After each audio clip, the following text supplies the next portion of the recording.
جمشید کا دل بلیوں اچھل رہا تھا، ایک پاؤں زمین پر تو دوسرا آسمان پر۔ آج اس کی 3 سالہ کاوشوں کا نتیجہ شہر کے بیچوں بیچ دنیا سے داد ستائش وصول کر رہا تھا۔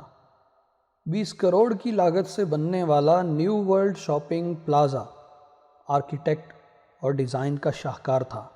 جمشید نے آج جہاں ملک کی چیدہ شخصیات کو تقریب رونمائی میں مدعو کیا تھا، وہیں اپنے قریبی دوست عبداللہ کو بھی، اس شرط کے ساتھ کہ وہ جب تک کچھ پوچھا نہ جائے بولے گا نہیں۔ جمشید اور عبداللہ کا ساتھ یوں تو 25 سال پرانا تھا، ساتھ پڑھے، ساتھ جوان ہوئے اور ہر ایک دکھ درد میں شریک، مگر دونوں کے مزاج اور طبیعت میں زمین و آسمان کا فرق۔ جمشید جدی پشتی رئیس تھا اور عبداللہ نے اپنی دنیا آپ بنائی تھی۔ جب سارے مہمان چلے گئے تو جمشید نے مسکراتے ہوئے فاخرانہ لہجے میں عبداللہ سے پوچھا، تم تو صاحب رائے ہو، کہو کیسا لگا یہ پروجیکٹ؟ یہ اس ملک کو نئی شناخت دے گا، لوگ اس شہر کو اس پلازے کے نام سے جانیں گے، لوگوں کو روزگار ملے گا، اچھا وقت کٹے گا، پارٹی، ڈانس، سینما، سب کچھ تو ہے۔ عبداللہ کی آنکھیں جواب ڈھونڈنے میں کہیں دور کھو گئیں۔ جمشید کو بھی جلدی نہ تھی، سو وہ اطمینان سے بڑی دلچسپی سے اپنے دوست کی گمشدگی کا مزہ لیتا رہا۔ عبداللہ تھوڑی دیر بعد گویا ہوا، بولا، کتنا مصنوعی لگ رہا ہے نا سب کچھ۔ ایک طرف بھوک افلاس کے مارے لوگ، روٹی کو ترستے انسان، جھگیوں میں سے سختی زندگی، تو دوسری طرف عمارت کا یہ شاہکار۔ جمشید، اگر تم آج مر گئے تو قبر میں اس پلازے کی کون سی اینٹ ہوگی جو کام آ سکے؟ سینما، پارٹی، ہال، شراب کی دکانیں، ارے بس مولوی صاحب، اپنے فتوے اپنے پاس رکھیں، جو نہ کسی کو کاروبار دے سکیں، نہ معیار زندگی، نہ بھوک میں روٹی اور نہ ہی تن پہ کپڑا۔ میں ملازمت کے مواقع دے کر اپنے حصے کا اسلام پورا کر رہا ہوں، جمشید نے ٹوکتے ہوئے کہا۔ عبداللہ نے اپنی بات پھر سے جوڑی، کیا کوئی ادارہ ایسا بنایا جا سکتا ہے جو نسلوں پر کام کرے، پڑھائی اور ہنر سکھائے، دھتکارے ہوئوں کی آبیاری کرے؟ عبداللہ، چھوڑ ان باتوں کو، چل گھر چلتے ہیں، میں تجھے ڈراپ کر دیتا ہوں، یہ بکواس پھر کبھی سہی، آج تھک گیا ہوں۔ دونوں دوست ہنستے ہوئے اٹھے اور جمشید کی نئی نویلی امپورٹڈ سپورٹس کار میں بیٹھ گئے۔ جیسے ہی کار پارکنگ گیراج سے باہر نکلی، جمشید کی نظر سیدھے ہاتھ پر کونے پر کھڑے ایک برہنہ بھکاری پر پڑی۔ کوئی 50 سال کا آدمی ننگ دھڑنگ روڈ پر سب کے سامنے کھڑا کھانا مانگ رہا تھا۔ جمشید کے منہ سے مغلظات کا ایک طوفان نکل پڑا، کمبخت، چرسی، موالی، منوس کو آج ہی یہاں آ کے مرنا تھا میرے پلازے کے سامنے۔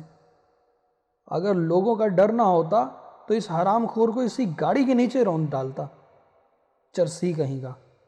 عبداللہ نے ایک تفصیلی نظر بھکاری پر ڈالی، دونوں ہاتھ آسمان کی طرف، سر نیچے جھکا ہوا، آس پاس کے ہجوم سے بے نیاز، ننگ دھڑنگ ایک ہی صدا لگا رہا تھا، بھوکا ہوں، بھوکا ہوں، بھوکا ہوں۔ عبداللہ نے ڈرائیور کو گاڑی روکنے کا کہا۔ جمشید بھی بحث کے موڈ میں نہ تھا۔ عبداللہ کو اسی بھکاری کے سامنے اتار کر وہ وہاں سے فرار ہو گیا۔ ہجوم میں کھڑے لوگ بھکاری کو طرح طرح کے طعنے دے رہے تھے، کوئی فحاشی کے الزام میں گرفتار کروانے کے لیے پولیس کو فون ملا رہا تھا، تو کوئی لان تان کرتا ہوا اپنی بیوی کی آنکھوں پر ہاتھ رکھتا گزر رہا تھا۔ نوجوانوں کا ایک جمع غفیر تھا جو ہنس ہنس کے لوٹ پوٹ ہو رہا تھا، تو کھلنڈروں کا ایک گروہ اپنے موبائل فون سے اس بھکاری کی تصویریں کھینچ رہا تھا اور ویڈیوز بنا کر فیس بک پر شیئر کر رہا تھا۔ عبداللہ آگے بڑھا، اپنی لمبی شرٹ اتاری اور اس بھکاری کو پہنا دی۔ اب وہ خود پتلون اور بنیان میں اور بھکاری شرٹ میں، جس نے اسے کسی نہ کسی طرح ڈھانپ ہی لیا تھا۔ لوگوں کی تصویروں کی تعداد دوگنی ہو گئی۔ عبداللہ نے بھکاری کا ہاتھ پکڑا اور قریب ہی موجود ایک ہیئر سیلون کے حمام میں چلا گیا۔ تھوڑی سی نوک جھونک اور 4 گنا زیادہ پیسوں کی ادائیگی کے بعد بھکاری کو نہانے کی اجازت مل گئی، تو عبداللہ برابر والے شاپنگ مال سے کچھ کپڑے اور جوتے لے آیا نہلا دھلا کر، بالوں کی کٹنگ کروا کے، داڑھی کا خط بنوا کر، نئے اجلے کپڑوں میں بھکاری خوشی کے مارے اپنے آپ کو بھی پہچان نہیں پا رہا تھا۔ اب عبداللہ اسے ایک اچھے ریسٹوران میں کھانا کھلا رہا تھا۔ وہ بھکاری کھانے پہ کچھ ایسا ٹوٹ پڑا تھا کہ جیسے صدیوں کا بھوکا ہو۔ لوگ رک رک کر دیکھتے، بھاویں چڑھاتے اور کچھ نہ کچھ بکتے ہوئے نکل جاتے۔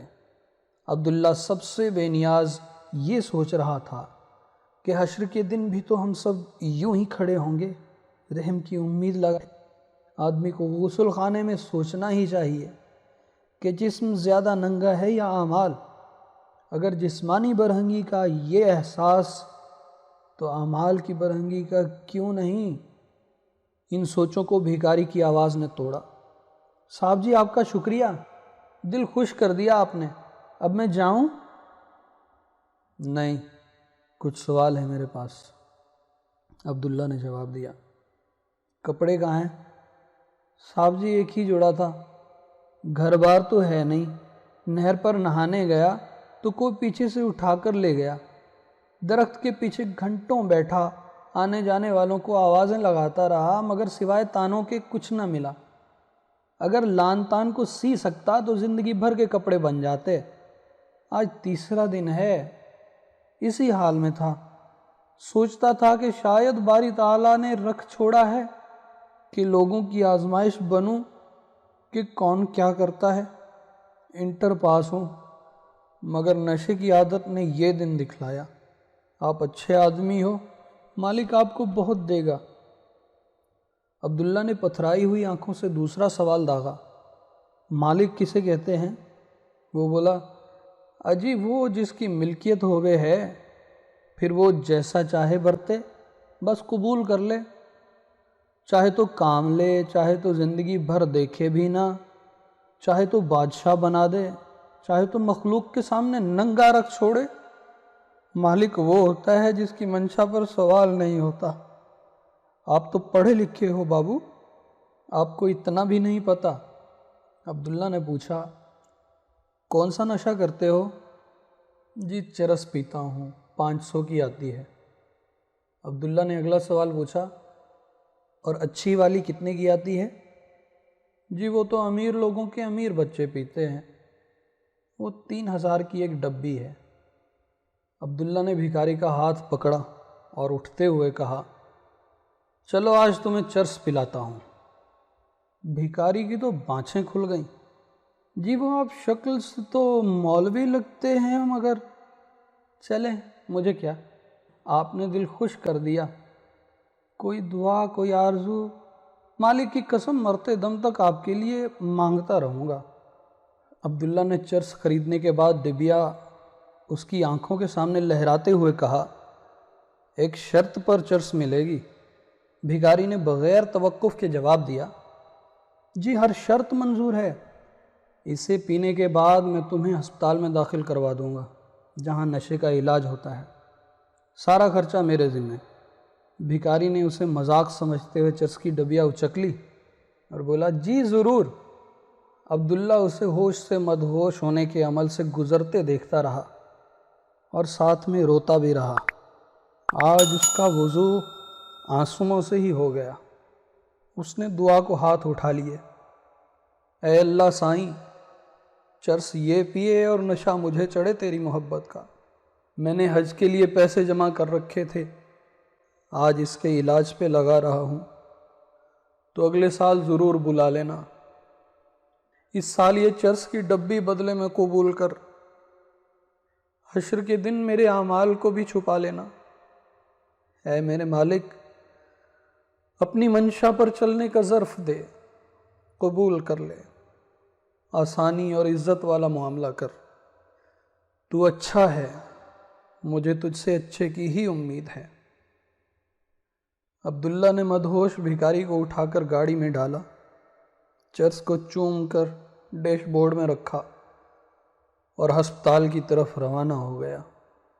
اگلے روز ملک بھر کے اخباروں میں 20 کروڑ کے نیو ورلڈ شاپنگ پلازا کی تصویروں کے ساتھ ایک بے بقعت ننگے فقیر کی تصویر لوگوں کے اعمال کی دھجیاں اڑا رہی تھی۔